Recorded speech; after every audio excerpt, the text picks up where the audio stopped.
ديننا لن يضام، نحن جيل همام، نحن فينا عمر، لا لا لا لن يطول الظلام، ديننا لن يضام، نحن جيل همام، نحن فينا عمر.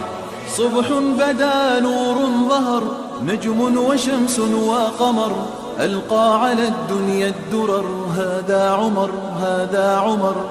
كل البرايا تنتظر أيامه البيض الغرر، كي تستفيد من العبر، هذا عمر هذا عمر. لا لن تدوم الجراح، بل سيأتي الصباح، نحن أهل الكفاح، نحن فينا عمر. لا لا لن تدوم الجراح، بل سيأتي الصباح، نحن أهل الكفاح، نحن فينا عمر. نظراته برق لمع، كلماته رعد سمع، كالموج عال مرتفع، هذا عمر هذا عمر. أهدى لنا أحلى السير، نزلت توافقه السور، واختاره خير البشر، هذا عمر هذا عمر. لا لن يظل البلاء، سوف يسمو الثياب، نحن جند السماء، نحن فينا عمر. لا لا لن يظل البلاء، سوف يسمو الثياب، نحن جند السماء، نحن فينا عمر. يوم روى إسلامه، يوم حكى إقدامه، يوم رأى إلهامه، هذا عمر. يوم جنى أحلامه، يوم بكى أيامه، وانهار من هول الخبر، هذا عمر هذا عمر. لن يظل البلاء، سوف يسمو الثياب، نحن جند السماء، نحن فينا عمر. لا لا لن يظل البلاء، سوف يسمو الثياب، نحن جند السماء، نحن فينا عمر، فينا عمر، فينا عمر.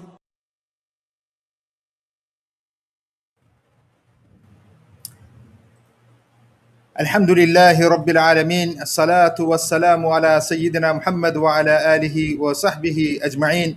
Dear brothers and sisters, Assalamu alaikum wa rahmatullahi ta'ala wa barakatuh. First of all, we would like to welcome you to Islamic Voices Live. Bi'iznillahi ta'ala, we have an amazing show, amazing discussion on an amazing topic that is just making the whole world go upside down. And we have an amazing lineup. We have from Germany and also from who is originally from Afghanistan, and you will get to know him a bit more once we actually start discussing. We have Brother Rahmatullah Noroz. Many of you know him as the CEO and the founder of Qamar Foundation. Qamar Foundation that is doing some amazing work inside Afghanistan. Brother Noroz or Rahmatullah was just there in Afghanistan, and he has returned to Germany, and we are going to have up to date what is going on the ground bi'iznillahi ta'ala from there. He's also many of you know him as a speaker, someone who speaks on current affairs of the Islamic world, and also entrepreneur. He is also the founder of the Qamar Institute for Social and Islamic Change, or the College Islamic Research. So there is a lot that is going on, and amazing people here. Second, we have Sheikh Omar Baloch. Many of you also know him from Chicago, who was a resident scholar here, student of Dr. Israr Ahmed and Sheikh Israr, and also Sheikh Imran Hussein. He studied in Saudi Arabia, Masr, and Egypt, Pakistan. Also studied psychology of religion at Georgetown University. He has been keenly aware of the Afghani culture, the Taliban movement, and how modern events relate to the Islamic eschatology today. And then ultimately, Sheikh Umar, as he said, he's a student of Quran. And finally, we have Abu Talha. Dr. Abu Talha is very well known in the Islamic circles, both in the Western and the Eastern world. Dr. Muhammad Malkawi, PhD from University of Chicago, Urbana-Champaign in computer engineering, 1986. received an MS in electrical and computer engineering from Yarmouk University. Has He's the author of Fall of Capitalism and Rise of Islam. Seems like a very, very, very timely book, published in 2010. Also, he has written and spoken on many topics such as terrorism, economic justice, Islam versus capitalism, virtual economy, Islam and Middle East conflict, the Gulf crisis, the Second World Gulf War, the intellectual framework of Islam, the rise and fall of oil prices, poverty, relative scarcity versus wealth distribution, Arab Spring, revolution, causes, impact, and prospects. That is another very timely article. Causes, impacts, and prospects. Assalamu alaikum to all of you. Welcome to the show, brothers. Thank you. Alhamdulillah. Bismillah. Can you all hear me? Alaikum salam wa rahmatullahi wa barakatuh. Alhamdulillah. Yes. Alhamdulillah Rabbil Alameen. All right, so it is. I want to get right away to the topics, but before I go there, I wanted to kind of start with, there is so much going on. There is, of course, right after Sham, the revolutions starting all the way from Tunis to Egypt to Libya to the places of Sham, to the Levant, and now to Central Asia. So the Islamic movement is moving. Before we get to this topic, if one of you guys can kind of give us the Islamic background of Afghanistan.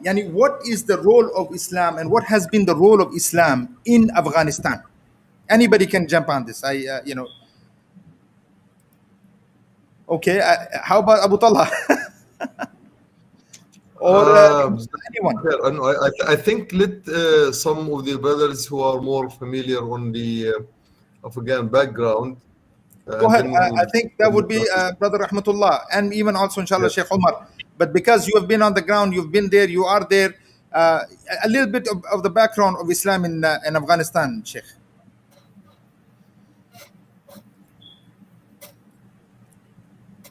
You are muted. I think we can't hear you, Brother Rahmatullah. Your mic is muted, I think. Okay, until you get on, how about Sheikh Omar? What is the role of Islam in this area, Sheikh? Bismillah, alhamdulillah. Actually, this area has played a huge role in Islamic history. Everything from turning upside down the Umayyad Empire. As you know, it was this area of Khorasan that the people came from to establish the Abbasid Empire. And then after the Ottoman Empire, this was the route from which Islam went into the Indian subcontinent. So the Islam of the Indian subcontinent comes from this route of Afghanistan. In the beginning, it was south of India in the early days, and Muhammad bin Qasim in the early days. You can hear me, right? Yes. Okay. So in the early days, it was Muhammad bin Qasim, and Islam came. The Shafi'i, you can say, just to kind of like give it a label, the Shafi'i mazhab came to South India. But then the Hanafi, and then you can say the Tasawwuf, the Qadariya, the Chishtiya, the Naqshbandiya, the different groups, and that Islam came through the Ottoman. Okay, so the Hanafi, because the Ottoman Empire was Hanafi, and because they were Hanafi, so that Islam, the Hanafi / Tasawwuf Islam, came into the Indian subcontinent via Afghanistan. Okay, through the jihad that they had in the beginning, and then Aurangzeb and the others, they were supported by the strength of Afghanistan, you can say.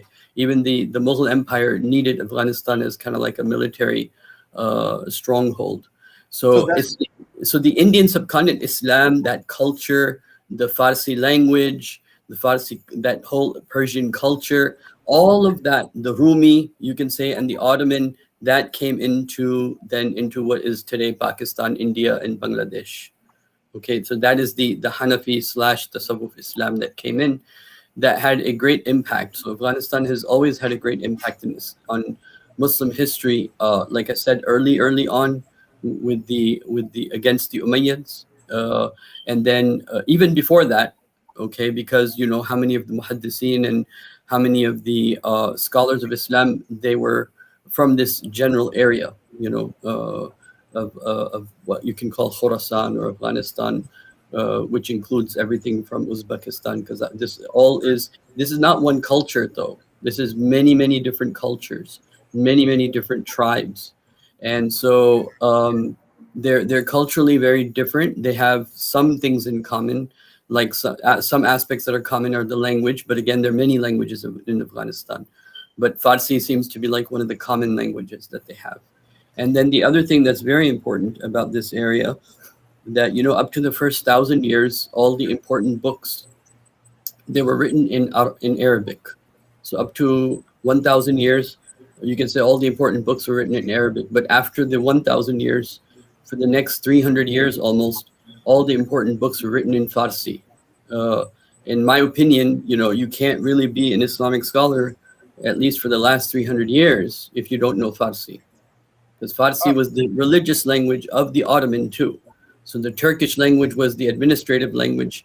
The religious language was not Arabic. The religious language was Farsi.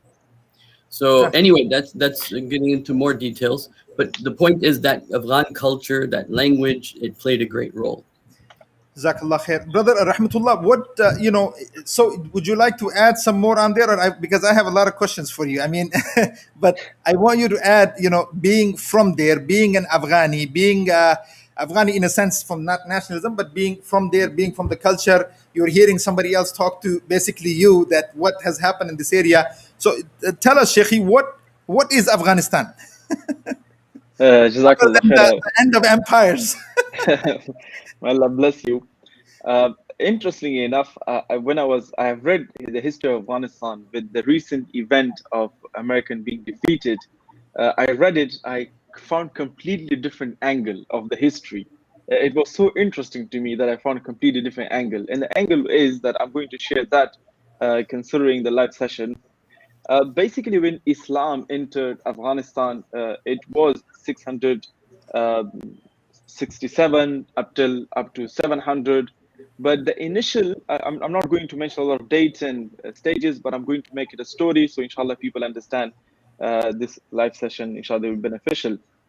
So basically, when Islam entered Afghanistan, of course, after the death of Muhammad sallallahu 5 years later, the Persia was conquered. The conquest of Afghanistan was on the way because it was an important strategic location. They could access India. They could access, of course, Pakistan, the modern day Pakistan, because it was Khorasan, and it was strategic location. So they entered the first city, Herat and Balkh, and the Muslim were there, and they had a huge fight. The conquest wasn't easy with Afghan people. And what was interesting, it took them 150 years to conquer some part of Afghanistan. But in the return, what happens when they would accept Islam, but they will always get rebellions from the mountain people. And Al-Biruni is writing interesting story, and he labeled these mountain people, I would not use the word of Al-Biruni, what he's used, difficult people. He have called them actually miserable. But I think he said barbarians. Yeah. I think that was the word. Yes. It's okay. I'm proud of that. It's okay. You can use it. What I'm trying to say is that they were extremely difficult. Like somebody can understand maybe people like Vikings who were in Scandinavia, and Afghan were the people who were in the city, the more urban area, they were good. But the people from the mountain, they were the most difficult to deal with. And every time they will come, they will say, okay, we will accept Islam with conditions. Then they will go back, and then they will rebel again. And then they will fight. So it took them 150 years to at least conquer some part of Afghanistan, like Ghazni, Ghor. And actually, the conquest of Afghanistan wasn't done primarily by the Arabs or by the Turk. It was actually Afghan people who accepted Islam and then promoted in the different areas, including one of the person that was Yaqub Ibn al-Layth, something that close name. He became the Amir of Ghazni, and especially from Zaranj city. He became the Amir, and he understood the local people, how to talk to them.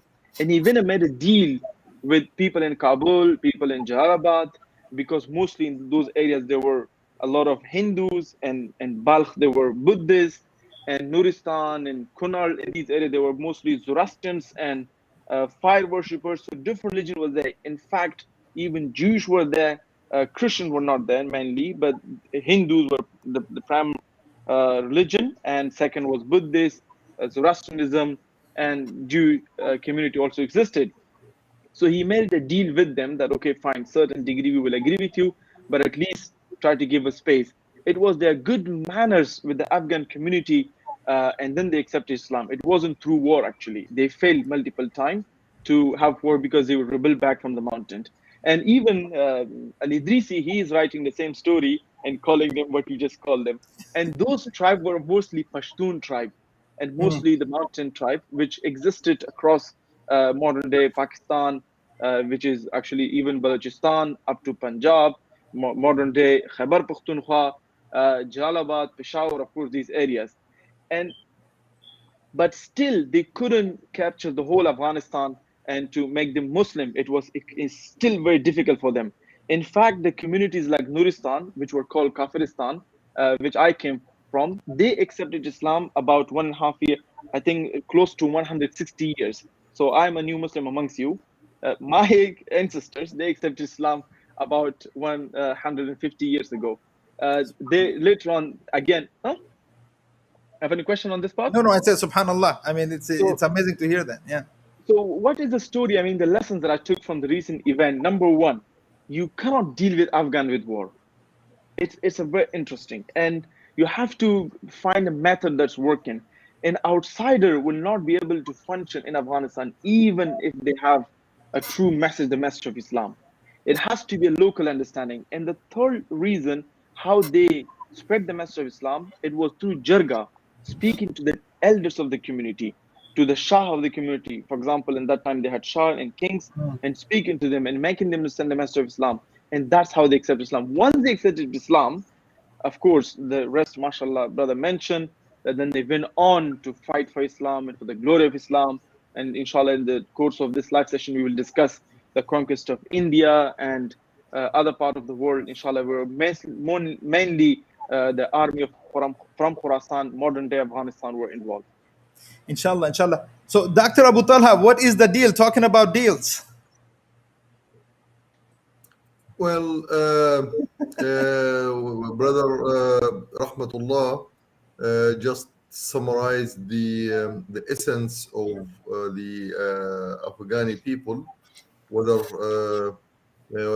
before Islam or within Islam or after Islam, which is really you cannot conquer Afghanistan simply by war.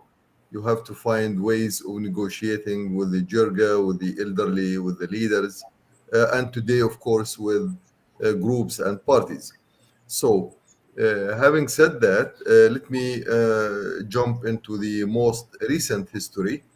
When the Soviet Union decided to invade Afghanistan and take over, thinking that they can add Afghanistan to the other Islamic republics, which they conquered in the beginning of the last century, 20th century, meaning Uzbekistan, Turkmenistan, Tajikistan, Kyrgyzstan, Kazakhstan, which are most of them have direct borders with Afghanistan. And the Soviet Union had a great success, temporarily, of course, conquering these lands, not knowing the difference between the culture, the let me call it the natural tribal culture of Afghanistan and those cultures of the Uzbek and the Tajik. They thought that they can conquer Afghanistan, and of course, let me also emphasize at the time when they invaded Afghanistan, there was the U.S. Soviet Union so-called Cold War in public, but in privately there were some agreements that each one of them will not interfere in the affairs of the others. So the Soviet thought that the United States will not interfere, but then to their surprise, it was only a few months before the Americans started pouring lots of arms through Pakistan and lots of people through with the help of the Saudi money from Saudi Arabia, recruiting uh, people from the Arabs, from the Malaysia, from Turkey, from all over the world.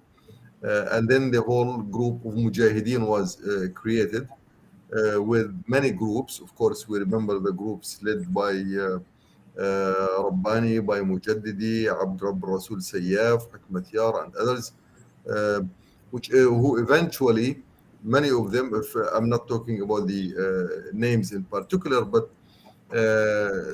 very soon we had these two major groups, a group funded by the Soviets and installed by the Soviets in Kabul with Muhammad Taraki and then Hafidullah Amin. And then, of course, the groups that were completely funded and militarized by the United States and European powers, and of course, with the help of the Saudi money. And in fact, Osama bin Laden came from Saudi Arabia with the complete support of the Saudis at the time.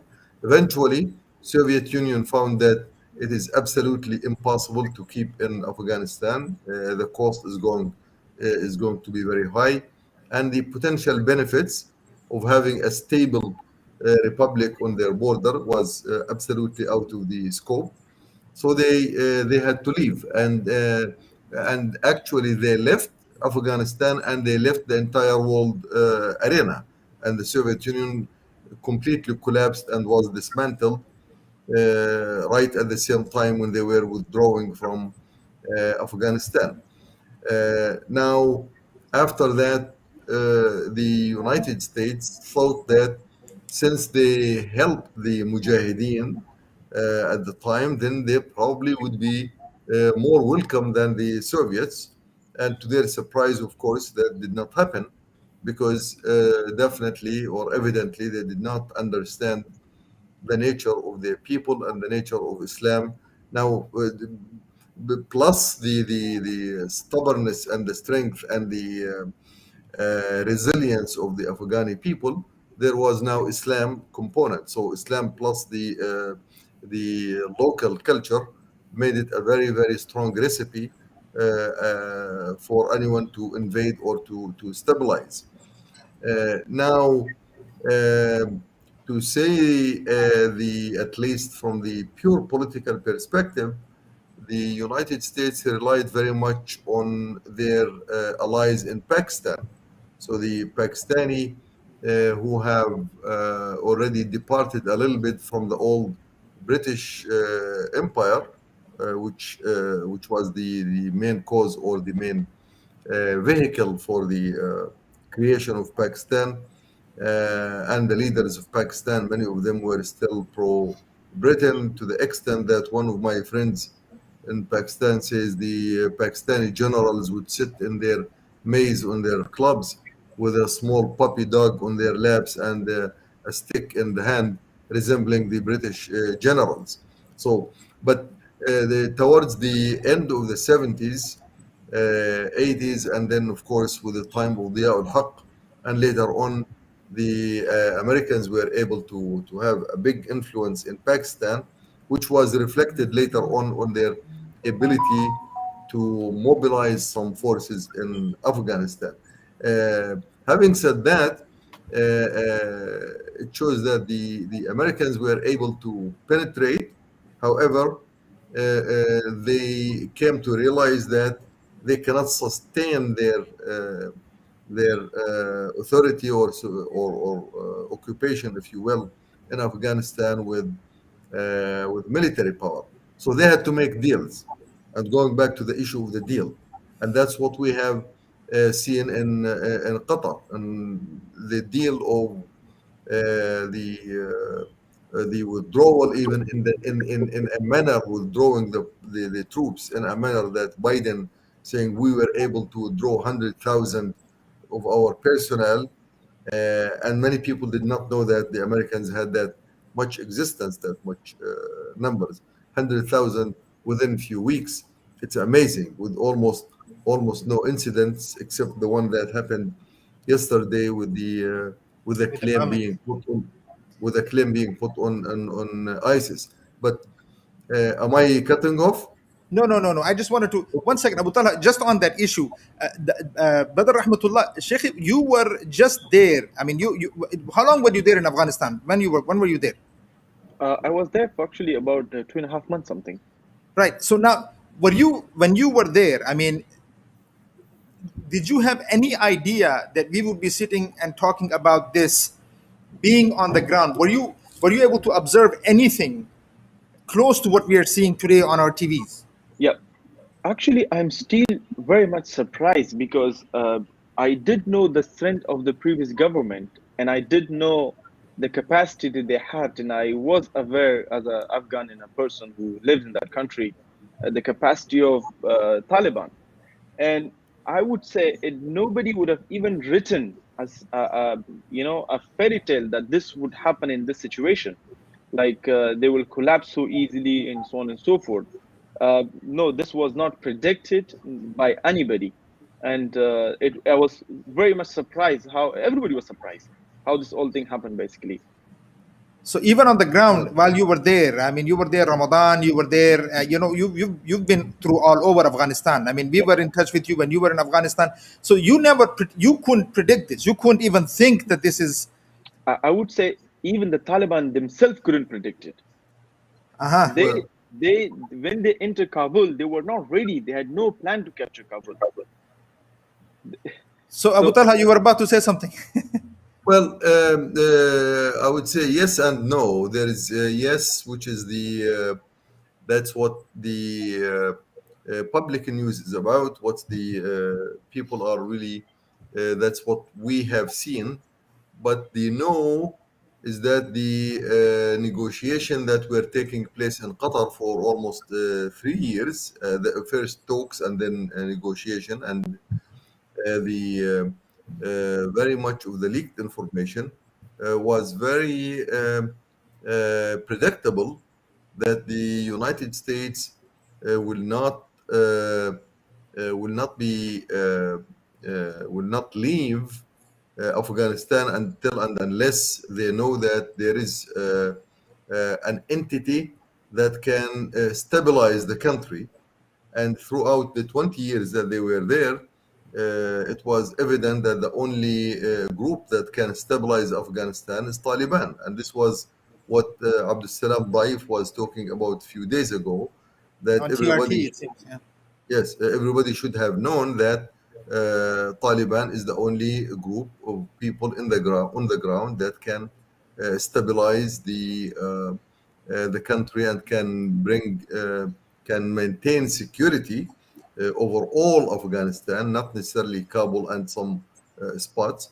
And this piece of news was known to the observers. So at least I'm speaking for myself, and I've written about that. That especially during when Trump first announced, in fact, not Trump, even before that, Obama, who mentioned that we need to be out of Afghanistan by such and such year within a few years, and then of course came Trump, and Trump emphasized again we will get out of Afghanistan, but at the right time. And the right time is, again, that's what we have seen on the ground. So what I'm saying is, look, it may the timing, the speed.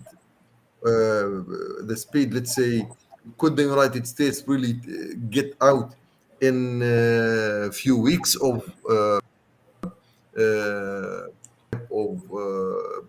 airway bridge that they have evacuated so many people within 2 or 3 weeks? That would have been probably logistically, it may sound very surprising, uh, but to say that the least that the plan to get out, and there were some negotiations which took place in Qatar for long time, and the So you're agreement. saying this was observable. This was coming. Yes, this But was how? coming, and I mean, the it speed of was it maybe even. not known, but Yeah, yeah, the speed that now exactly, that's the speed in the last few days, let's say, and that's where there were last minute negotiation. Taliban, please stay on the outskirts of Kabul. Let's try to get the government out first, so that we don't have fight. Uh, That Sh- was Sh- the Sheikh, only thing. Yes. Sheikh Omar, just a question for you. Sheikh Omar, any, knowing what you know about Taliban, I mean, what you have studied, there is all this Taliban 1.0 and 2.0. So what are you thinking, Sheikh Omar? 1.0 or 2.0, does it make a difference? Bismillah. Like any organization, it evolves over time. So the Taliban that existed under Mullah Umar and the Taliban that exists today, they're very, very similar, but they have also evolved. They've evolved in some ways, like they've learned to deal with the international world in a way that they were not ready for in the beginning. Okay, they have dealt with the media, and the thing is that the people that had good feelings towards Afghanistan and Taliban, many of them that were intelligent, or their know-how was more, they connected with Taliban later on in the process of things, like certain journalists in Pakistan, for example, or other intellectuals who generally were of the same culture, but were also intellectuals and were also, you can say, had the Islamic color on them. So they leaned towards them. So now Taliban didn't have a large pool of talent in the beginning, okay? But their pool of talent right now is much larger comparatively to the beginning. There's people who supported Taliban in the beginning of the movement, from the outside world in particular, and from the intellectual academic world, versus now, Taliban was able to reach out many of its own intellectuals, many of its own influential peoples, and it made deals all across the country with the different tribal leaders. And so they were able to exert, they were able to do things in a lot more controlled and mature fashion, because of the political, you can say, the currency that they've earned over time, and also their pool of talent has grown. So I mean, I guess what I'm asking is that there's a lot of discussion that So yes, they have evolved. I think for the better is my feeling. okay. And Brother Rahmatullah, what do you think? I mean, the same question. I mean, Yeah. you're dealing with them on the ground. Yeah. So just to comment on the previous question, Brother Abu Talha question, and he answered it. Yes, it was actually predicted, but I've met with the people who are on the negotiation table, and I've also a friend of mine who is training those people to go on the table in Qatar and talk to them.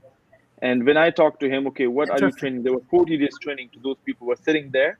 They had to go through a training of 40 days, how to talk in the Qatar with the Taliban. So the trainer was my friend and Interesting. colleague of mine. You Yeah. have to get him on the show. I would like to be trained.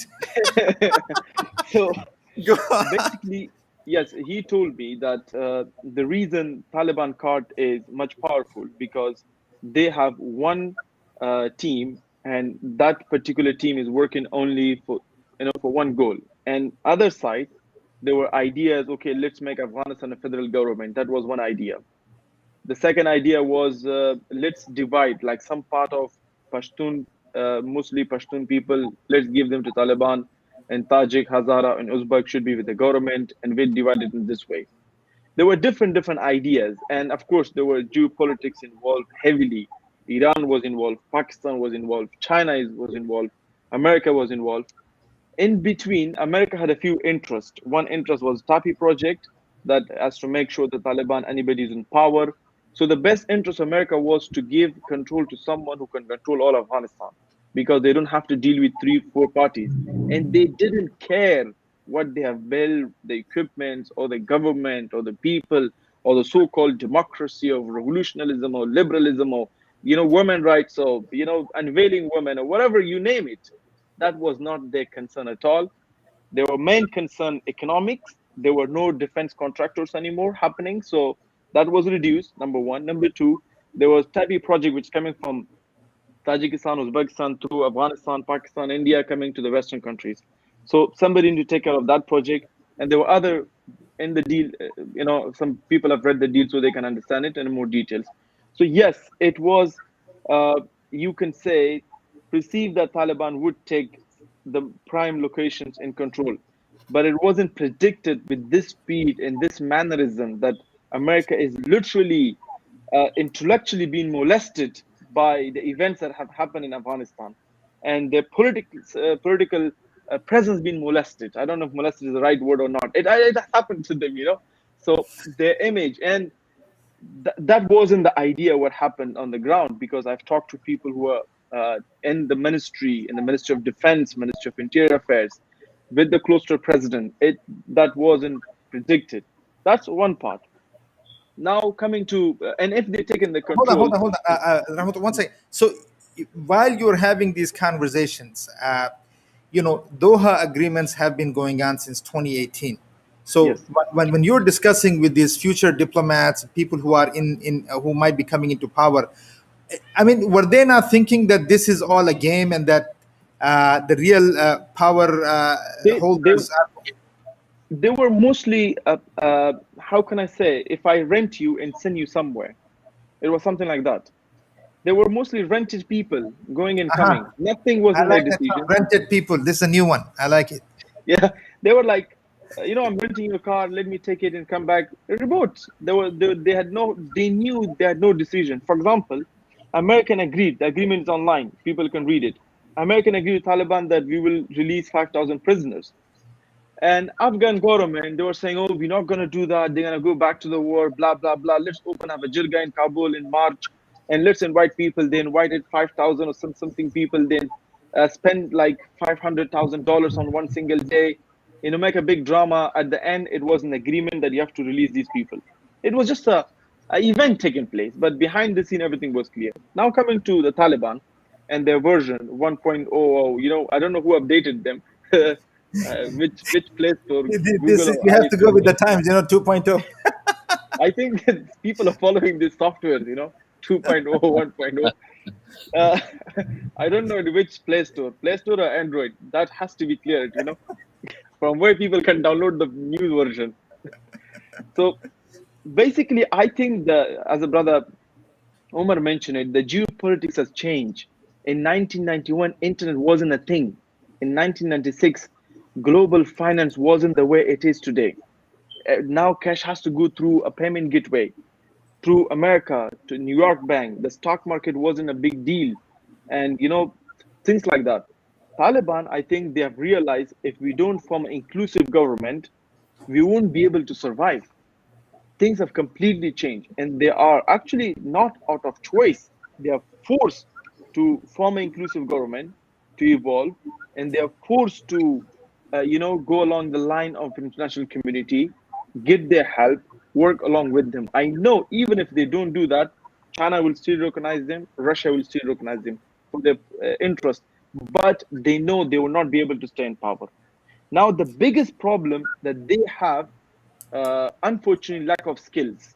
I have mentioned before, I hope Islamically it's okay, I've said that the country can't be built with Suri Falak and Suri Nas, just recite it in Chuf. No, things can't build. We need engineers and doctors, and that is what's lacking. I think that's what they're trying to do, recruit people. But unfortunately, the people that I knew who had talent, engineers, doctors, they have all left the country. I wish if they could come up with a deal with Americans that they don't have to take the people. And unfortunately, even here, they played a role in Afghanistan in a negative way. For example, in America, if you're going to, get somebody to pay you taxes, federal taxes, you have to spend at least $250,000 on them. And now you are getting educated people out of Afghanistan. You need the workforce in Germany. We need 1 million people to work. There's lack of workforce. You need people in France. You need people in UK. And you have people already educated who believe in your values and they have worked based on your principles. And of course, that's a good thing. It will have a huge negative impact on Afghanistan for the next 5 years. Like, pilot is not there, engineer is not. I'm telling you, the people that I knew, none of them have left. And talents, like, I don't think so those talents can be replaced in the next 10 years. So that's the biggest challenge they will face. Okay, we'll have to come back to this, inshallah, Yeah. Brother Rahmatullah. Abu Talha, is this, how much is this about Taliban 2.0 or the American strategy? Well, What you are I think observing uh, on the ground? I think Brother Rahmatullah really outlined it absolutely correct. It's eventually America does not care about people anywhere in the world, not even in their own country. They don't care about people. They don't care about democracy. This is hoax. They don't care about the women being mistreated, or treated badly. That's hoax. The worst treatment of women ever in the history of mankind is in America. These are statistics. There is a woman beaten in America every 50 seconds. One woman beaten every 50. These are statistics that have not changed over the last 60 or 70 years. So let's put this on the table. America does not worry about anything but the flow of dollars from the world to America, and the flow of goods from America or America clients, including China, because China is mainly supported and financed by American capitalism. So they want these goods to be flown from the West and their agents to the third world, Afghanistan, Pakistan, Egypt, and the rest of the world. That's what America cares about now. Including there is the TAPI project and the oil pipeline and the gas pipeline from Turkmenistan and Tajikistan, Indian Ocean, and then of course to Europe. This was the project that actually was one of the causes for the invasion of Afghanistan in 2001. It was not September 11. September 11 was made a pretext to do that only. The whole issue, the whole orchestration were for twofold. Number one is to get the oil and the gas pipelines coming through Afghanistan with stability and power. Number two, there was another issue, which is to claim that terrorism is the world type of buggy which could scare the people and make the people run to the United States for help, especially the Europeans and the others. And they played the game of terrorism. They created terrorism. The United States created the concept of terrorism.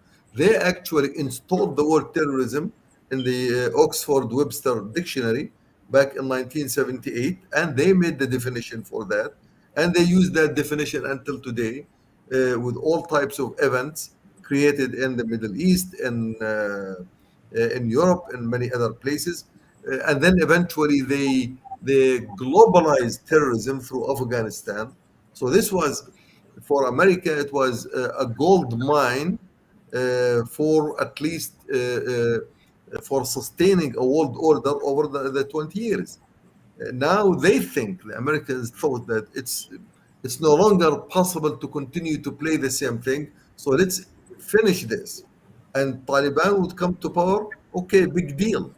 They don't care whether it's Taliban in Afghanistan or Khomeini in Iran at the time of the Iranian Revolution, or even at the time during the Arab Springs when the Ikhwan rose to the power. America did not have a problem, except that, look, are our interests are going to be guaranteed, our security interest. Now, in Qatar, what was being negotiated through Qatar and earlier through Pakistan is that we have no problem of leaving Afghanistan at any point of time if someone can come and control it for us, not necessarily for us, but at least sustain the interest. So now, if you really focus in the next few months or coming few years, you will see that the consortium for the TAPI, which was dissolved a few years ago when the companies, the big corporations, they thought it's a useless project. So it was dissolved. The almost $12 billion went for no, just like in vain. Now, the news is coming from, if you follow the very detailed economic things, a new consortium from old companies like Unicol has been formed again, even before the agreement was signed. meaning that there is a consensus in the world arena that Afghanistan is going to be strong and stable under a strong control. And of course, Taliban with version 2 or 2 something for the last 20 years, they did form alliances within Afghanistan. They did form relations, internal relations, that they can actually maintain stability, despite the new news that in the Panjshir Valley there are some people are gathering with Masoud remaining. Son of Masood, yeah. But that's irrelevant. What's relevant is the main land of Afghanistan will be stable, and now you can continue building your TAPI lines. Now, uh, uh, one more comment on the issue. People are leaving, especially the intelligence, which is again that's another thing that America would like to get out of the of countries. Get me the people. A doctor who costs in America to prepare one doctor through the 4+4 years takes about $1 million. The cost. That's a number I got from the dean of medical school in Illinois, Chicago. He said the doctor cost us $1 million. If I bring doctors from your country, my country, from Jordan, where they made an agreement with some universities, get me your doctors after they graduate, and I will train them here and keep them. And they kept 2 of my sons. They were trained in the US, and then Yeah. they give them big salaries, and the taxpayers, as brother Rahmatullah was saying, that's what they got out of Afghanistan, the people, the intelligentsia, of course, and they left the people who are the poor people who thought that they can join. They created an explosive area, and which we have seen few days ago. The poor, the people who are desperate, who thought that the Americans were there to lift them up. Actually, America can send them bombs and destroy them, and can bring ISIS to really create a mess there. America has no mercy on no one. That's for sure. Now, Afghanistan and Taliban, there is no way in the world that they can regain the power of intelligentsia and people to come back until and unless they globalize their movement, which until now they don't want to do that. They, as long as they confine Taliban to be an Afghani with an Afghan tribal Islamic things, which is they call it Imara, which they actually version 1 or version 0 of Taliban. They said we are Imara and we are only confined to Afghanistan. And today they continue to insist on that. So my opinion here, especially on this stage, and I'm talking all over the world about this issue. Look, Taliban don't repeat the old mistake. In order to be able to survive in a very massive world order, very merciless world order, where America left Afghanistan but did not leave the world arena yet. Not yet. America did not collapse as much as the Soviet Union did collapse. They still maintain big power. So in order to really navigate and survive locally, you have to be global. And that Let me- globalization of Islam is nothing but the Khilafah. Absolutely nothing. You, So, Sheikh Omar, just to one second. go ahead, In go ahead, fact, go ahead. this is the main problem. The main problem with Iran. Now, I don't have any problem with the Shia madhab myself. I'm talking about myself. Eventually, Muslims can come together on all types of issues within themselves. But when Imam Khomeini decided that Iran, we can export revolution, but we cannot export and expand the state, that was their graveyard. That was the kill for Iran at the time. And today it could be the kill for Taliban and Afghanistan one more time. And Sheikh Omar, Imara, just on what Abu Talha is saying, Sheikh Omar, what do you know as far as let's say I'm gonna come back to a lot of what we're discussing, but I need to kind of get what is happening within the scholarly circles as far as the conversations that you're hearing of what they are seeing on their TV screens. I mean, is it a complete mute, or is it? Do they even have something to say about this, or do they even have the understanding of what's happening? So as far as Taliban as an organization is concerned, No, I'm looking at that area. I'm saying that, look, Taliban do come from a Deobandi background. They come from a very scholarly background.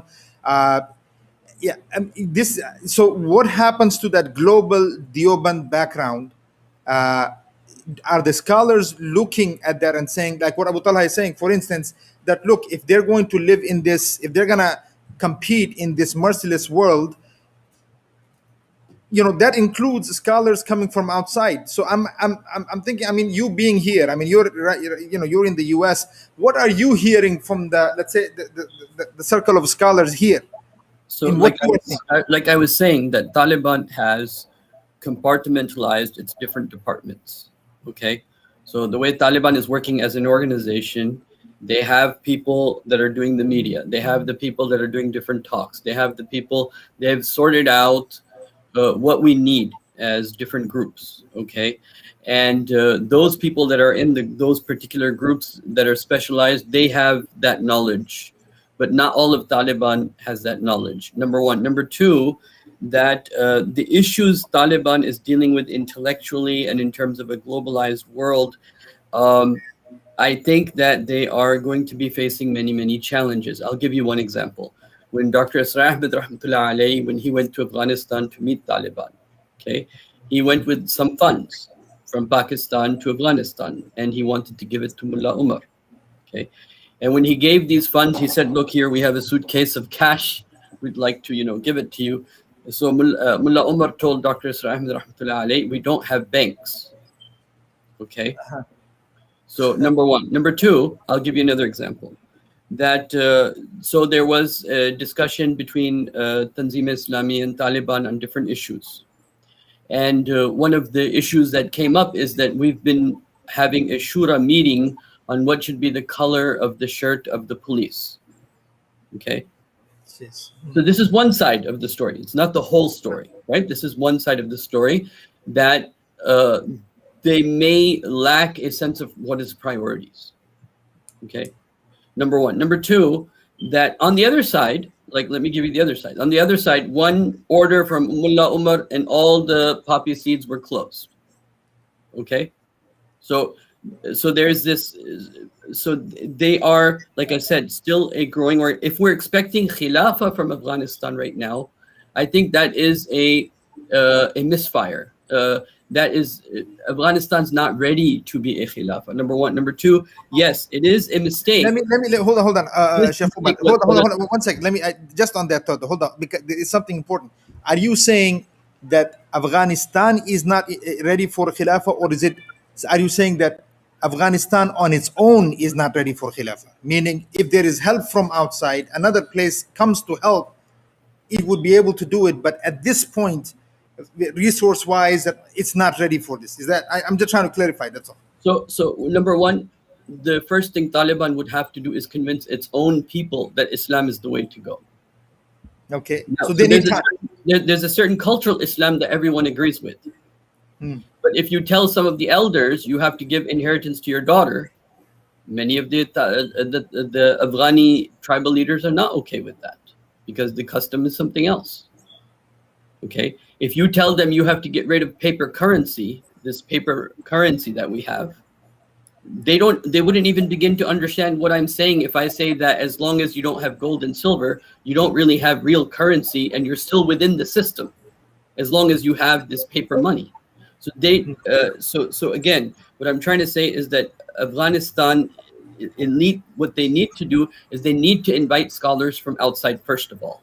Okay, I'm talking about the scholars. Invite Yusuf Qardawi, invite the other scholars from throughout the Muslim world, the big names. Invite Taqiyuddin Usmani, Mullah Taqi Usmani. Invite the scholars from outside. They need to have, Taliban needs to have a sitting with other Muslim scholars from other groups, from other thoughts, whether it be Hizb ut-Tahrir, who's been working on this for a long time, whether even Tanzim-e-Islami recently, Auria Maqbul Jan in Pakistan, other people that are out there. Taliban needs to sit with the intellectual Muslims, number one.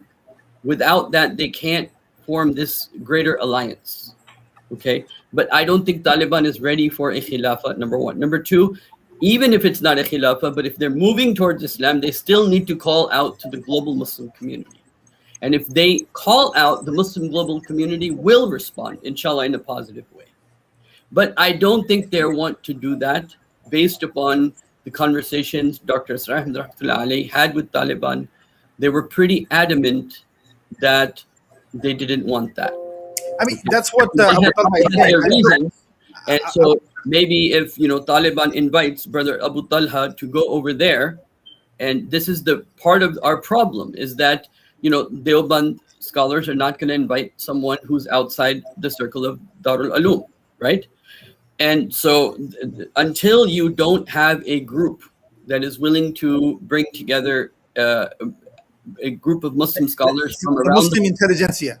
the Muslim intelligentsia, the Muslim scholars, and they all have different opinions. Everyone from Sheikh Suleiman Ouda to Sheikh Safar Hawali to Sheikh Yusuf, you can name all of them. Until they don't invite Those these two, we would have to remove them from the jails first. There you go. That But too. then we'll talk about the rest. But Abu Talha, Rahmatullah, one question, so you have, Abu Talha, who is a teacher, obviously he's a scholar, and you have a scholar, Sheikh Omar, also a scholar speaking. Brother Rahmatullah, what do you think about that? I mean, you being in Afghanistan or being from Afghanistan, would that, do you accept what they're saying? Or, should something like that take place as far as the invitation to Islamic, the intellectuals of the Muslim world to Afghanistan? It's a great question. Number one, Taliban, throughout their history, they have been very confined to geographical location, particularly Afghanistan. They did not even have a word on the Pakistan and their government and their decisions, and how much kufr and secularism was spreading in Pakistan, and how much has been entertained wholeheartedly, and there was no comments about it at all. So it clearly shows being in the country, functioning from the country, and then being your neighbor, and you still can't comment on any of that. It's geographical confinement. So that's one issue that I have personally have with them. But is that the cultural issue, Rahmatullah, Sheikh? I mean, is that I will come to this point. Okay? I understand their limitations, that they cannot choose different locations, or they cannot function in different areas because they are limited in many areas in terms of finances and rich and everything. But generally speaking, they have not even attempted to speak to the international Muslim community and to try to engage with them, even get their advice and involve them, even in this takeover. I would have loved if the Muslims from Turkey, Muslims from Egypt, Jordan, other countries would have come and sit between the son of Ahmad Shah Massoud and to make a peace deal amongst them. It could be a great example of unity, brotherhood, and prosperity towards a brighter future, and also display a good role of the Muslim leadership, Muslim brotherhood to the whole world. That will be a good example. But again, they have confined it with their locality. The second thing I am personally concerned, moving forward, I do not think that America will leave them alone, that they can basically function as a Imara. Oh, that's even a question. I mean, the scholars are here. I'm not here. I'm not the person to speak on the subject. If you can have an Imara without the Khilafah, so it's a different question. But I would say America will give them, or particularly other countries, will give them enough problems within Afghanistan. I know Panjshir Valley and other provinces are just a noise in the corner. There's no support with them. But I'm afraid there will be a different group created inside Afghanistan with a different label. Either Daesh of Khorasan or ISIS of Khorasan is a label. For the first time, I mean, it's already there. It's already there. No, I just heard it from Joe Biden. This term was never used in Afghanistan. Nobody has used this term. The first person I heard it was Joe Biden. So these I mean, there was while the bombings were taking place. I mean, I get on the subject that you're speaking. I wanted to know, do you think the idea that let's keep them busy, constantly so busy that they can't even think outside the box, is the bombing that are taking place? And then America today, they said again that there are. Is this to keep them busy, not thinking about what needs to be done, and just keep thinking about confinement? I think the issue is, number one, the Taliban did not engage the Muslim community from day one. Number one. Number two, even the Muslims are somehow in obedience to the American policies. Many Muslim countries, unfortunately. And since there's no relationship from day one, and if they want to build relationship, they will have enough to deal with inside the Afghanistan. They will keep one or two people from the previous government, from the previous politicians or tribal leaders to go against the Taliban. That's one trouble they have to deal with. The second trouble they're dealing with the lack of intelligence and lack of skilled workers. The third trouble they would deal with the different groups. The reason I'm saying different groups or why this will be escalated, because Taliban have limited the Islamic fiqh only to Hanafiya, and they do not appreciate or accept any other explanation within the Islamic schools of thought. If it's Salaf, if it's like even Shafi, if you like Hanbali, or if you go for Maliki, anyone you go, they don't really entertain them or see them as equal to them as compared to a person from the same schools of thought, from Hanafiya, and then from Deoband, and then from Madaris and things like that. So that is one issue. So when you have this gap, and definitely Western countries do see this gap, they will definitely create a group within the gap and then support that group. And they will create trouble for them inside the country, so they are engaged and busy with them, so they do not have time, money, resources, or the energy to engage with the wider Muslim community. That's my prediction. I hope I'm wrong on this. So okay, all right. So one thing is okay. The issue that the intelligentsia, is being uprooted, removed. But Abu Talha, let me ask you, how much is this about China's strategy in this? What are your thoughts regarding this? I was reading foreign policy the other day. I was reading the foreign affairs this morning, and then the China Today, Russia Today, all of these newspapers that I'm reading from all over.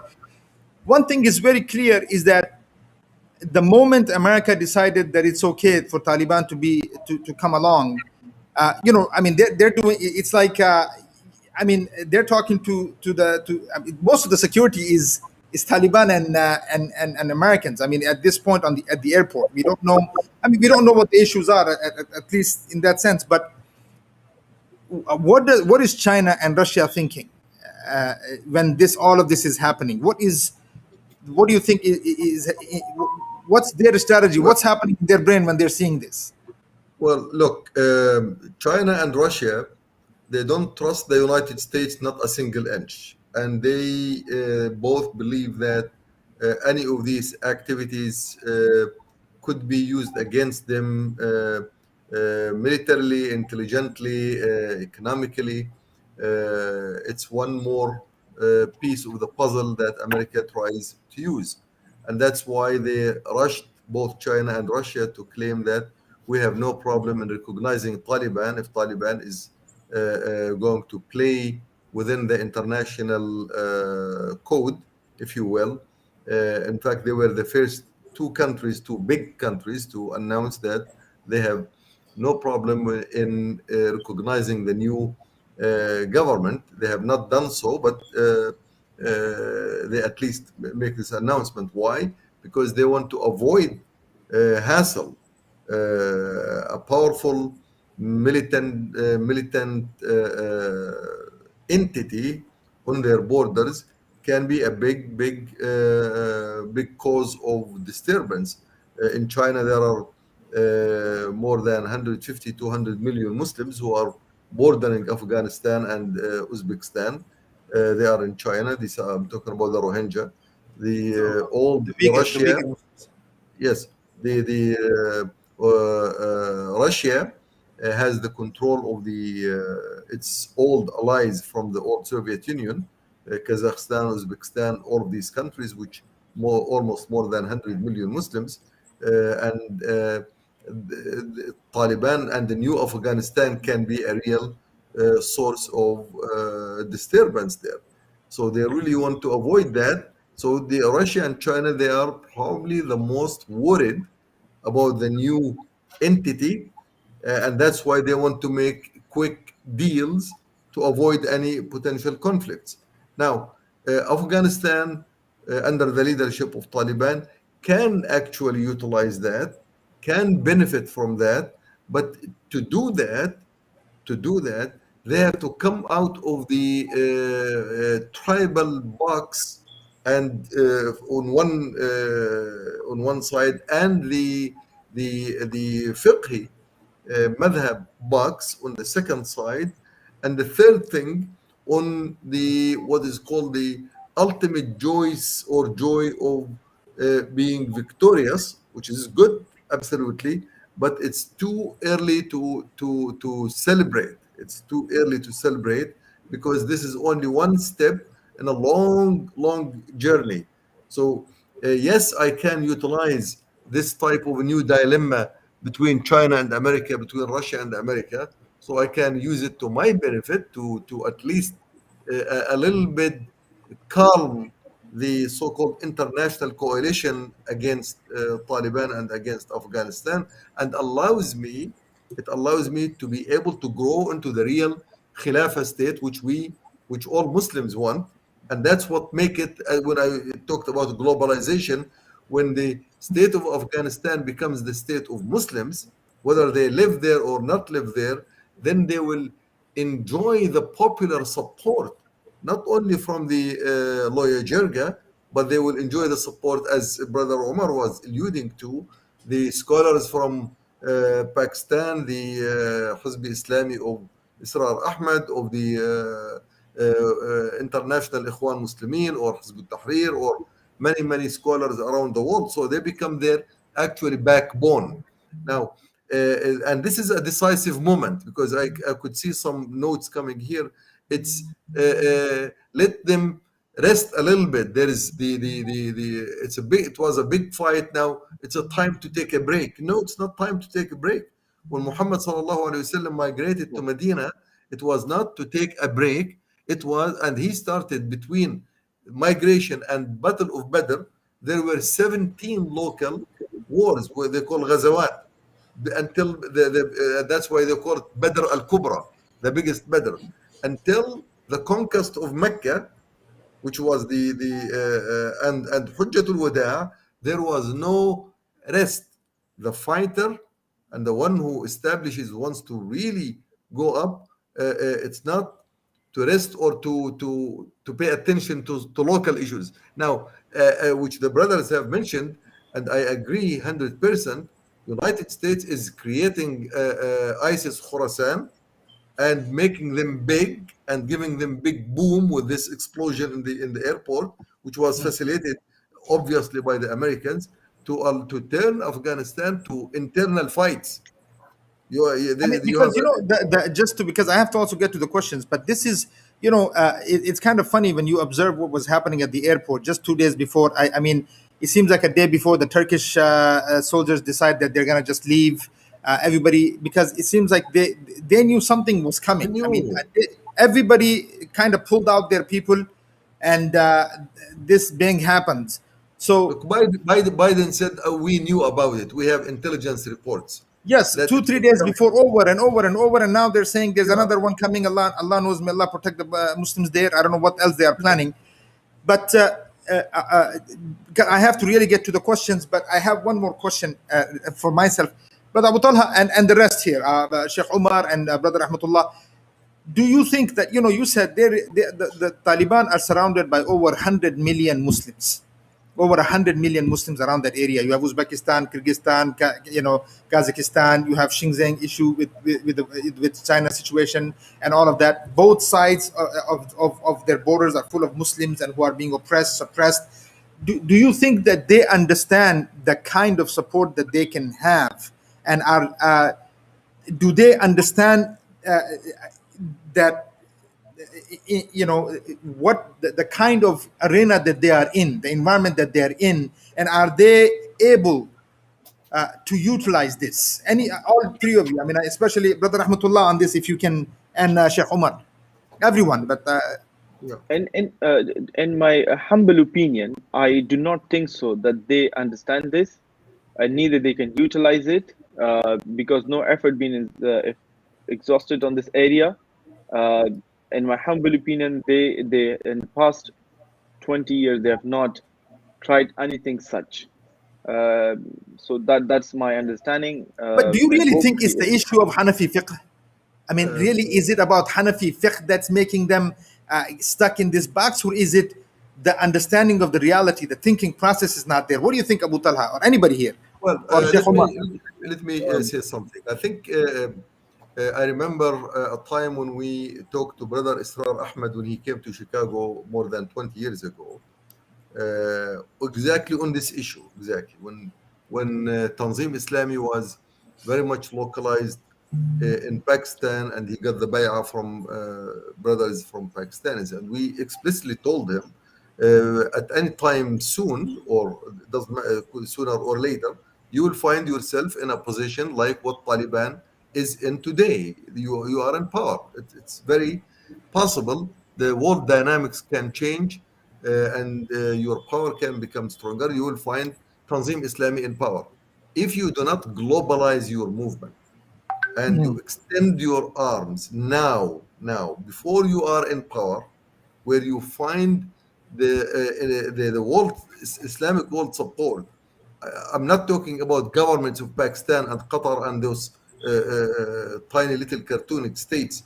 I'm talking about the real Muslim power, which is the Muslim people led by movements and by scholars. You have to extend that, and you have to become part of this global movement, so that once you are in power, it's not, you don't start your journey because you will not have time, and they will not allow you, and you will be engaged in all types of local issues, trying to build roads here and there. Afghanistan is completely destroyed. America in 20 years destroyed the country.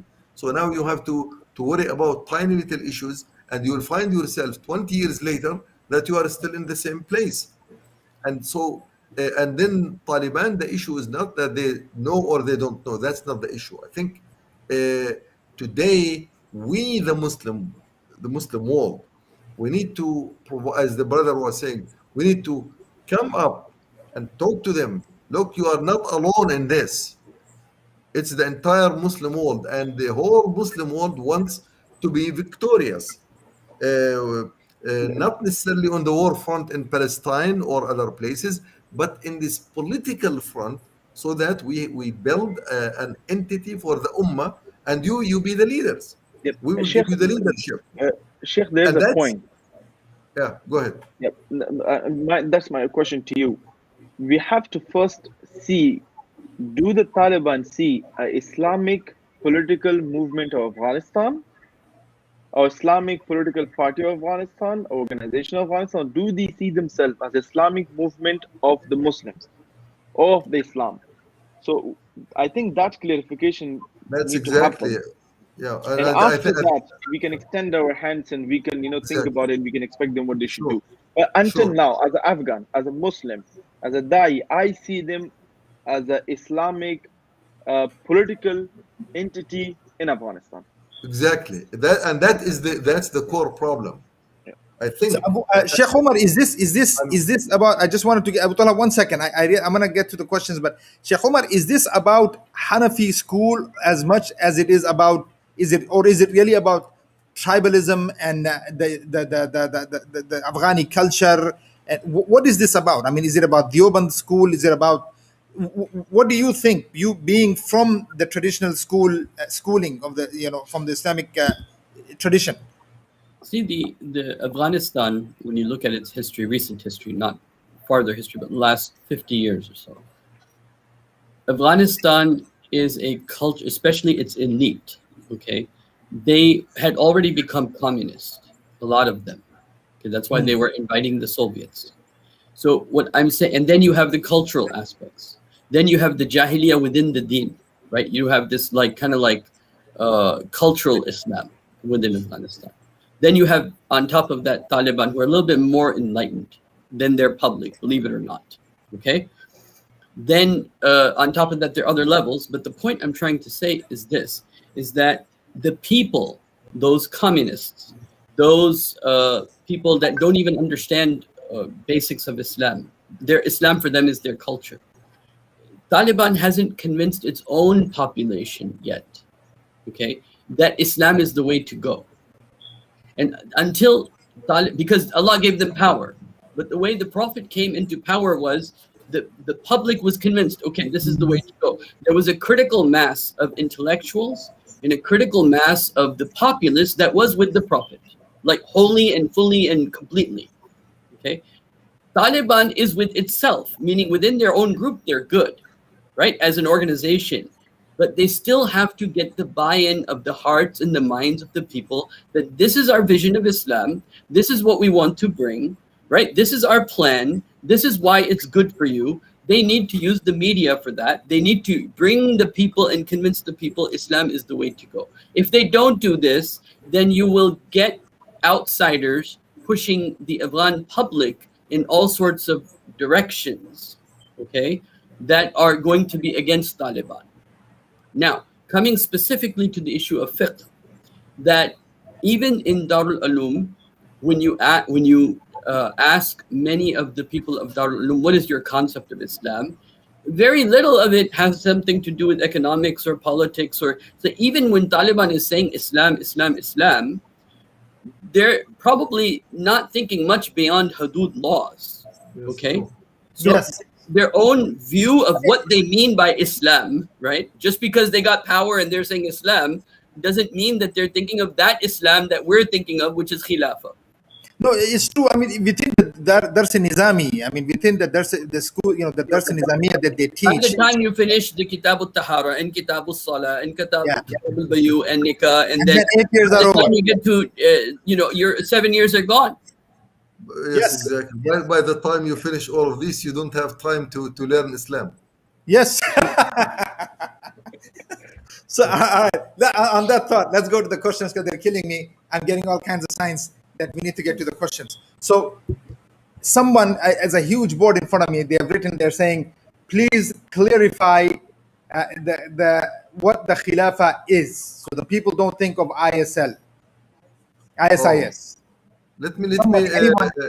let me take half a minute on this. I think Brother Omar just clearly outlined that what Khilafah is Islam beyond Tahara and Salah, is including and beyond.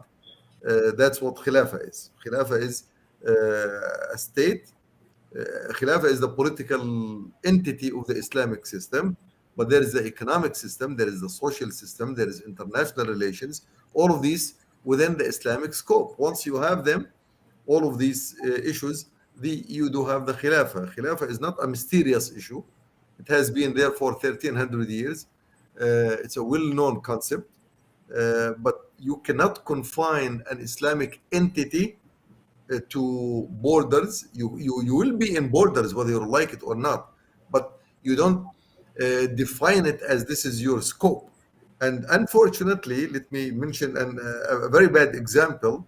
The Jewish state in Palestine, which is called Israel, deny or reject absolutely to define border, because they say once we define borders, we are confined, but we have to leave it there.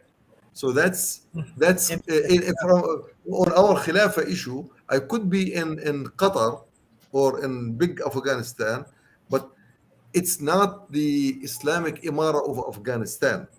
It's not the Islamic Republic of Iran. It is not the Islamic Khilafah of Egypt. For example, so Khilafah is the state which runs all the Islamic rules and laws, which includes the economy, the money, the monetary, the financial, the corporations, the internal relations, including the jihad, including all of this. So it's not something mysterious, but we need to get out of the box to think about it, and it's not far-fetched. Afghanistan can be a weak country, not because it's weak, but because it was devastated purposely.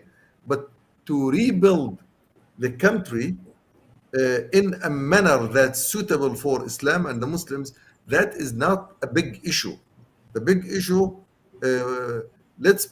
when the people, Muslims, come to the aid in the real Muslims. I'm not talking about Qatar and Saudi Arabia and the Emirates. These are the kill. These are the kill. These are the ones who will put Afghanistan back 1,000 years back. But I'm talking about Muslims. I remember, as the brother was saying, in Germany, in Britain, in the United States, millions of Muslims, intelligent Muslims, doctors, engineers, scientists, are more than willing to move back to any place which they think it's their. This is my Muslim state, and I will do it only for better and bread. And this was Brother Shirazi when I was in the US, in Motorola, and other places when I worked. And I talked to so many brothers at the time from all the Muslim world. Each and every one of them would say, the moment there is a place which is called my state, no longer a national one, I am willing to move back, not even for a salary, but to feed my children and teach them and protect them and give them the safe haven. That's reality. All And Muslims protect want the that. aqidah of the Muslims. This is the most Exactly. important. And this is an historical time. I know it's very difficult, and now Taliban don't have the time to even to listen because they are in big crisis. There is a critical moment. So I wish this had happened weeks ago before they took over the government, but better late than never. That's all I have to say. So here, inshallah, that brings another question, but I'm going to go to the question that people are asking. Uh, a lot of the questions are regarding, and it says here, anybody can jump on this. Would you think that NATO would stop evacuations and turn around and restart the attack on Taliban to save face after the embarrassment that they faced after running from guys from AK-47s? I guess they're asking that would. I think Abu Talha went for Fajr, but is this a possibility? I mean, I think this has been answered. No, I mean these are questions. I Yep. mean, these are questions that are coming here. Let me look. Actually, just to answer the brother again, no, it's NATO wouldn't ever do that. They will just embarrass themselves again and again if they even try in that direction. I just want to comment on the Khilafah, just for the youth so they understand what it is. You hear about Illuminatis and world order. That is the, that what you can hear that. So let me put that in context.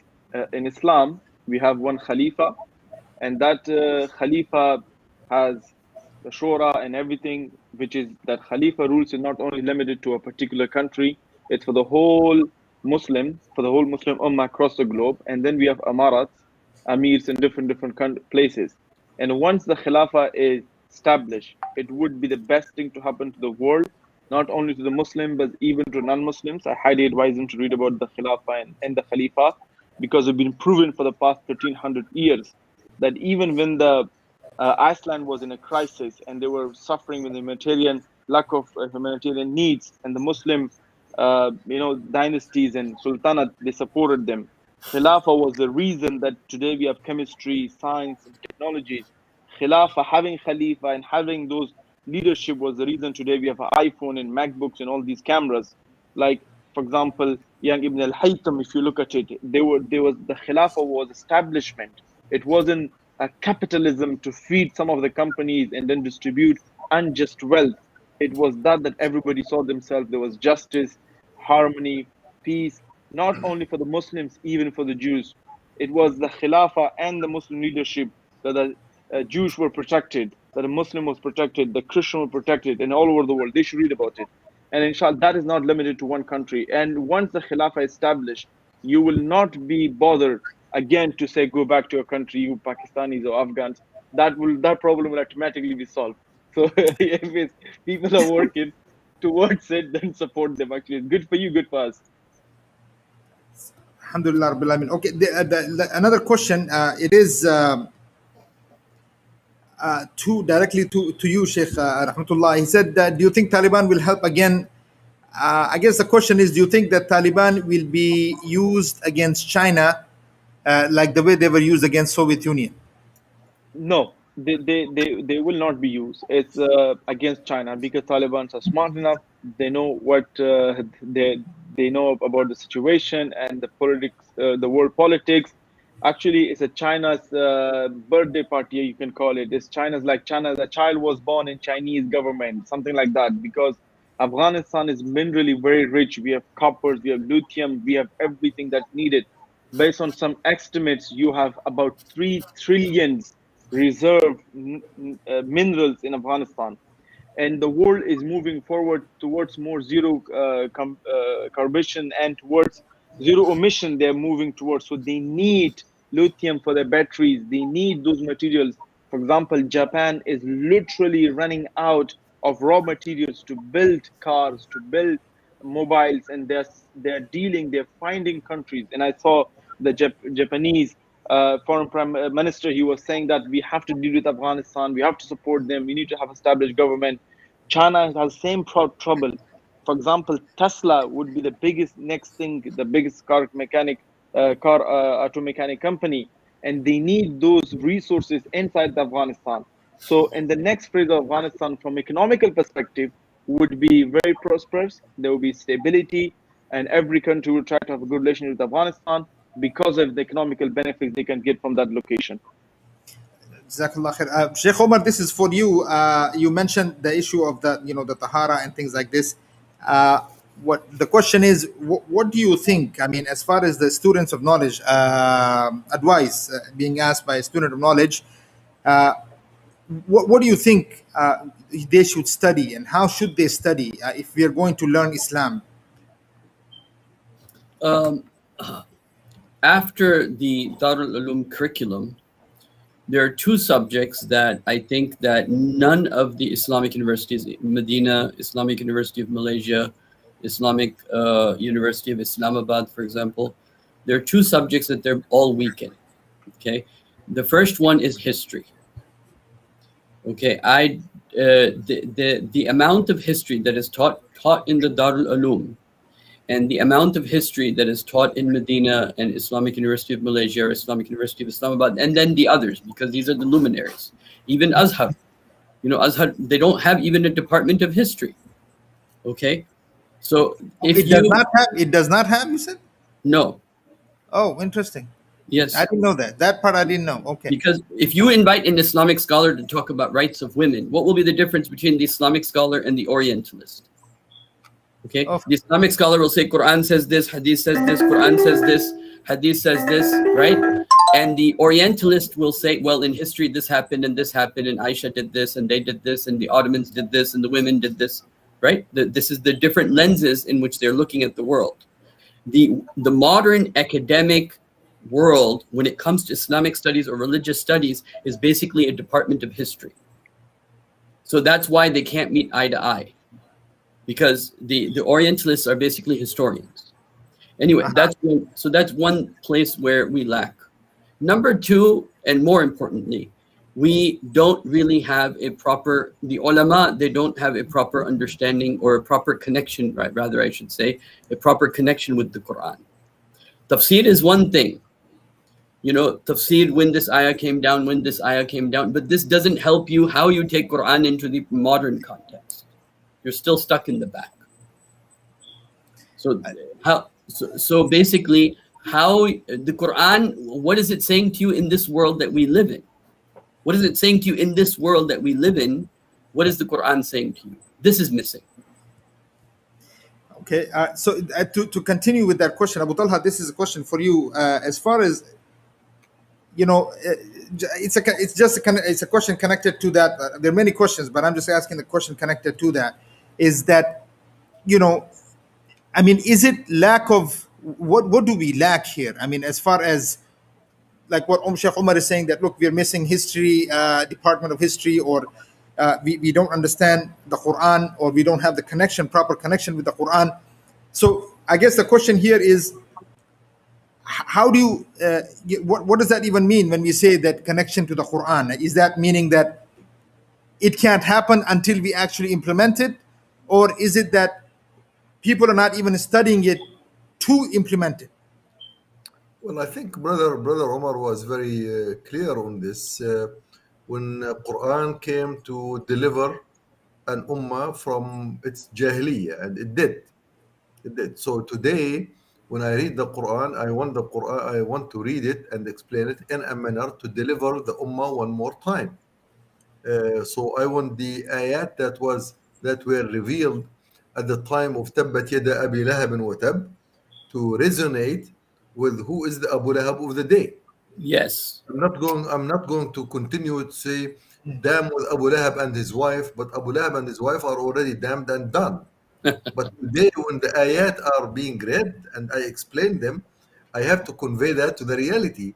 Who is the Abu Lahab of today? Who I should say Tabbat. Tabbat yada MBS, Tabbat yada MBZ, Tabbat yada JB, John Biden, Tabbat yada all of these tyrants. When once I start to relate this to the reality, you will find people, many Muslims, so scared to the bottom of their heart. But you will find the ones who resonate with that are like Omar and Hamza and Bilal and Saad and. So that's exactly what Brother Omar is saying. Today, the schools of real, what's called the academic schools of Islam, they are too strict not to allow this to happen. And once you start I have been giving tafsir on this issue, Quran as revealed, probably, and there are many tapes for that. And the critics which I get from the so-called classic scholars that where do you get this from? It's not in the tafsir. Of course, in the tafsir, when you read لإلاف قريش إلافهم, you will find it's talking about Quraysh. You will not finding it. This is the current world order is absolutely convenient with their trade issues, and they will not worship Allah Azza wa Jal, not knowing that it's from Allah. You will not find it in the tafsir. Ibn Kathir did not know about America at the time, and Tabari did not know, and Al-Qurtubi did not know. They talked about their era. So this is absolutely the critical issue. Now, the other thing is the what we call the globalization of the movement. Look, yesterday I was in a discussion with brothers here, and they were arguing with me. Where do you get this from? I said, look, when Muhammad sallallahu alaihi wasallam, before he migrated to Medina, he sent Mus'ab to Medina. So Mus'ab was a globalization part of this.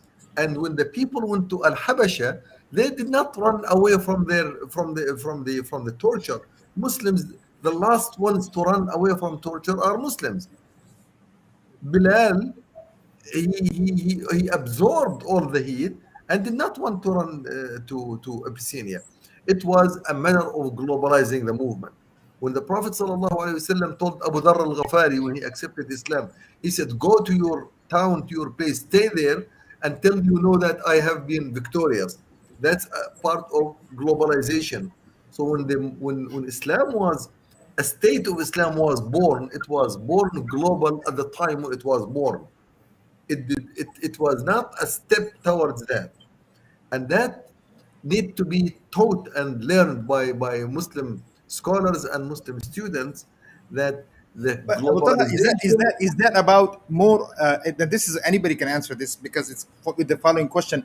But with what you're saying, is this more about a colonial mindset that because for the last 100 years we have been in such a colonial mindset that we cannot think outside the box, or even we are scared to think even. So I guess the question is, it's has Afghanistan, the victory in Afghanistan, or like, or inshallah the coming victory, or at least a hope has opened, uh, is this opening for removing the colonial mindsets, meaning the tribalism, the even some just sticking with just madhab issues, and coming out of that and looking at the world the way it is?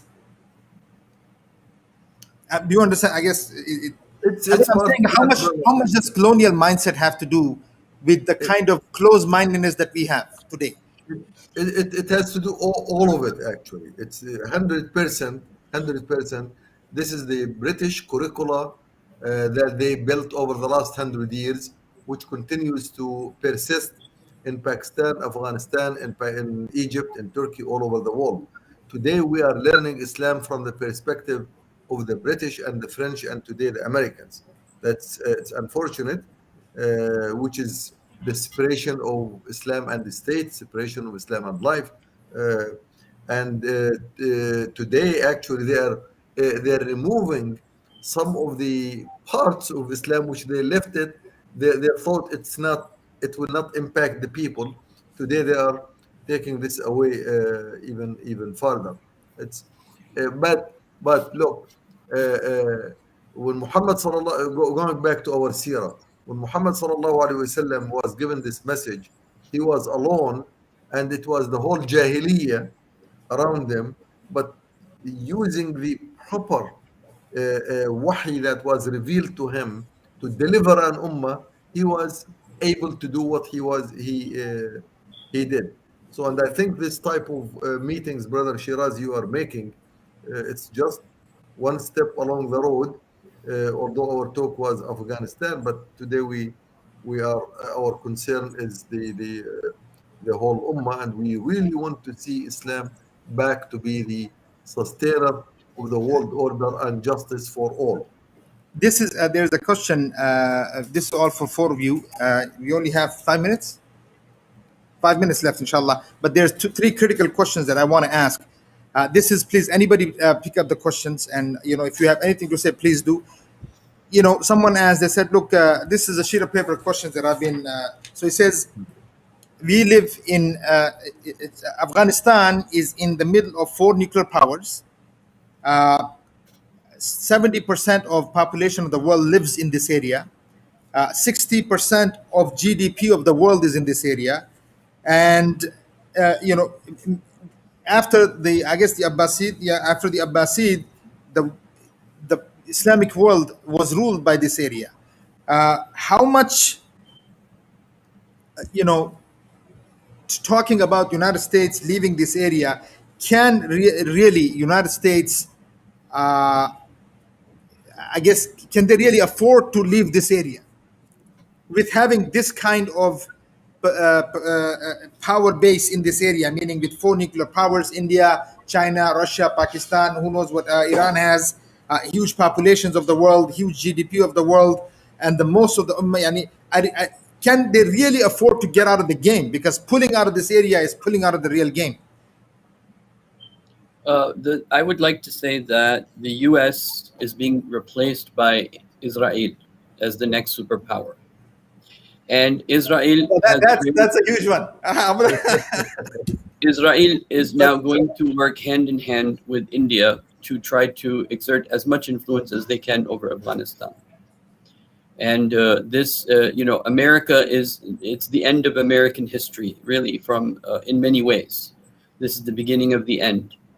And Imran al-Bayt al-Maqdas, the rise of Israel and their friendship with India, as also mentioned in the Quran, that you'll find the Mushrikeen and the Yahud the most against you. This is now going to take place in its full. I think you will see this friendship bloom again in its full blooming. India has been trying very hard to be part of Afghanistan. They've been kicked out each time by Afghanistan. But one way or the other, they're going to try to find their fingers in there. I mean, they had 17 offices. It seems they had to close all 17 offices. What do you think about this, Rahmatullah, Brother Rahmatullah? About this? This is a very amazing strategic setting that Afghanistan is in. I know you mentioned this earlier, but I just wanted you to look at this. I don't know if you saw it before. Yes. Being in the middle of such superpowers and the kind of momentum and the kind of base that Afghanistan can build if done properly. Yes. Number one, America is dealing with their own issues. They have started the lifestyle which is not sustainable, and therefore they have a lot of things to deal internally. Number one. Number two, they have not left the area completely. They have complete financial influence on those areas. They are in close, of course, contact with Pakistan and India. That's very clear. Again, they're in close contact with Tajikistan. Still, it's under Russian influence, but they are heavily in contact. If anything happens, they can, Qatar is very close by. They can do something they want. But what is really happening actually, the people are on their side. Taliban, again, they have trouble dealing with the secular Muslim inside Afghanistan and inside Pakistan. For example, on the March 8th, there was an Aurat March in Pakistan. In Yeah. Afghanistan, I'll give you some statistics that, American lottery, people apply for them. So, and only in Kabul, you have 5 million people are living there. Out of 5 million, you have 3 million educated. So, out of 3 million, 500 successful applications were made for American lottery. So now you imagine how many people in Afghanistan thought about it, how many people tried, they couldn't make the application successful, how many people didn't have internet connection. So that much they have influenced the area. And I think that influence can last for many, many decades. And that can work.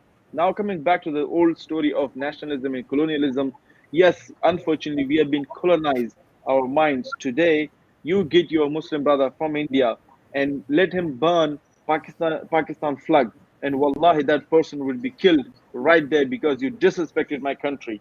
And if the same Indian Muslim disrespect the Sahaba, and then he's considered some different fiqh of matters, if he disrespect the Prophet, and again he says, leave it to Allah. If you disrespect Allah, again, leave it to Allah. But if you disrespect your flag, no, the whole channel will be talking about it. They will be like, breaking news, dumb, dumb, dumb. A guy in India has just burned our flag and this cannot go on. And we have to do something about it. And the meeting will take place. That is the mindset they have installed in us, unfortunately. And I think they do have huge influence even over Taliban. America, Taliban, they still are under influence of America. For example, they have they have seized more than $9 billion. What Taliban can do? Nothing, unless obey them in certain areas, and then they will release the funds. So the politically, the technological, political, a lot of things. I think we are not free yet. So they're not there. We are not free yet. Only the presence is not there, and the presence not necessarily anymore. It would So be on that end, go ahead, Sheikh Omar. You want to say something? I wanted to just say that it would be a big deal after 20 years of war, that if Afghanistan brought it would be a big deal. If they brought peace in their area and they applied some level of tribal Islam, whatever, it would be a big deal if people healed just from the war. Yeah, Okay. inshallah. But what I think is also we're going to find a lot of Islamophobia because history repeats itself. And if history repeats itself, then I do feel that they will use Taliban and their naiveness at times, or whatever fake videos they can easily make, but they are going to go full-fledged on Islamophobia with using Afghanistan as a way to connect Muslims from what could be possible. But I wanted to just your advice, inshallah, that hopefully they start at least a department of history to learn from that. So Yeah, but- I'm not talking about Islamic subjects that relate to history. I'm talking about a whole department of history. yes, inshallah. Just because it's clear. We have less than a minute. If you guys can please, what is our next step? What should be happening? The advice that you would like to give to the Muslims listening, if there are brothers overseas who are listening, the Muslims in Afghanistan are listening, what advice, 30 seconds each, if you guys can please take, that you would give to those who are listening and to the Muslim world in general, Bismillah ta'ala. I'd say the responsibility on Brother Rahmatullah is very big. We will that's 30 seconds. Sheikh Omar, a little bit more than this. That's a big statement. It is. I think a lot of people will have to say that. Go ahead, Sheikh. Dr. Abu Talha, go ahead. A few seconds from you. We live in a critical point in history. Empires are fading away and cracking in front of our eyes. Soviet Union first, America is coming next. It's time for the new era of Islam. And we should not, as Muslims, settle to anything less than complete Islamic system, Islamic Khilafah, Islamic state, Islamic rules, and justice to be provided by Islam. We, as Muslim Ummah, we should not settle to anything less than that. We celebrate and appreciate each and every piece of move and victory here and there, but we should not rest until the complete Islam is implemented. And as the Prophet sallallahu alaihi wasallam mentioned, ثم تكون خلافة على منهاج النبوة. We need khilafah on the footstep of the Prophet to come back soon, and we will be the soldiers of that, inshallah. بإذن الله تعالى. Sheikh Rahmatullah, please. I'm sure everybody's waiting for you to say what you have to say. Jazakallah khairan. So my final remark would be, number one, to the Muslims outside Afghanistan, please hold your horses and just wait a little longer. We rush before as well. Hopefully we don't rush this time, and wait until the situation is clear, and then you can show your support or hatred, whatever. You don't have to bother about anything right now. That's number one. Number two, to the Afghan people, that if they see, inshallah, number one, let me talk to Taliban. It's a turning point in history. It's unimaginable, unpredictable that something can like this happen in the name of Islam. So if it has happened, then don't take it for granted and try to implement the Sharia of Allah on people. And inshallah, people will be happy and Allah will support you more and Allah will give you more victory. And this victory is only from Allah, not from the what little authority or power that we have in this dunya. And the second that I would say to the Afghan people, you don't need to go after a tribal leader again. You don't need to go after your religious leader again. You don't need to go after a person who spoke your language or supported you in certain crimes and therefore you have to support him back. No, there is no need for that. Leave everything for the sake of Allah subhanahu wa ta'ala and be united.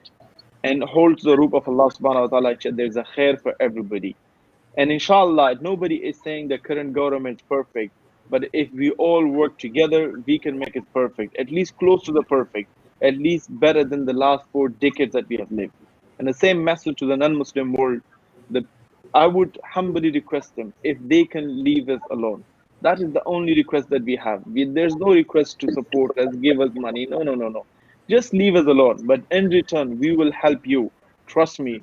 We will support you with your Tesla company. With everything, we will support you. But just, they should be left alone.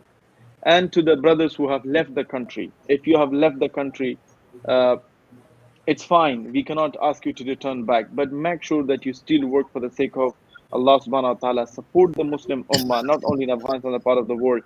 And if you see yourself not useful in those countries, you cannot help the ummah. This life is temporary. Allah subhanahu wa ta'ala said, "Allazi khalaqal mawta wal hayata liyabluwakum ayyukum ahsanu amala." So that your good amal and ahsan amal can be done in a place that is beneficial for the ummah, for everybody. Then you should return to Afghanistan, because that particular land on the ummah truly need your skills and truly need you to work for them.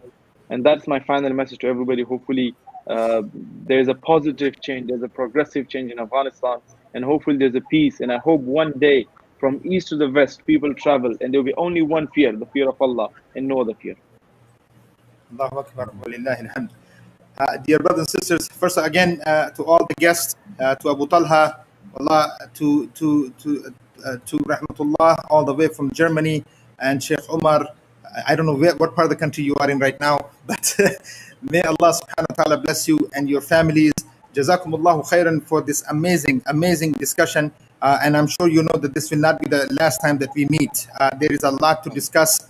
I will go with the opinion, the advice that you guys are giving us, which is we need to bring intellectuals, thinkers, activists, Muslims, sincere Muslims together in platforms like this to discuss real issues of this ummah, inshallah, bi'iznillahi ta'ala. So again, jazakumullahu khairan for all your time and your efforts and your energy. Inshallah, we will be meeting once again. And to all of those brothers and sisters who are watching this, jazakumullahu khairan. My few thoughts, brothers and sisters. Allah subhanahu wa ta'ala said, "Asbiru wa sabiru wa rabitu wattaqullah." Have patience and show more patience than the patience of your enemy, and fear Allah subhanahu wa ta'ala. And it is the fear of Allah, dear brothers and sisters, that has gotten us to succeed in this dunya and the akhirah. We have seen our forefathers in the past, whether they were the Sahaba, they were the Khulafa, and the ones later. We have always seen them succeed because of their fear of Allah subhanahu wa ta'ala.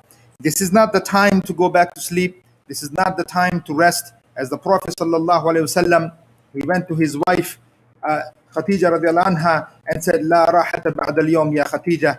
There is no more rest after this, ya Khadija. And this is the time that we are in, brothers and sisters, as Abu Talha mentioned, as Rahmatullah mentioned, as Sheikh Omar mentioned, this is not the time to rest. Rather, this is the time to stand up and work for this ummah, for the sake of Allah subhanahu wa ta'ala, and seek the Jannah that we all want so badly. Once again, Jazakumullahu khairan. Wassalamu alaikum wa rahmatullahi ta'ala wa barakatuh.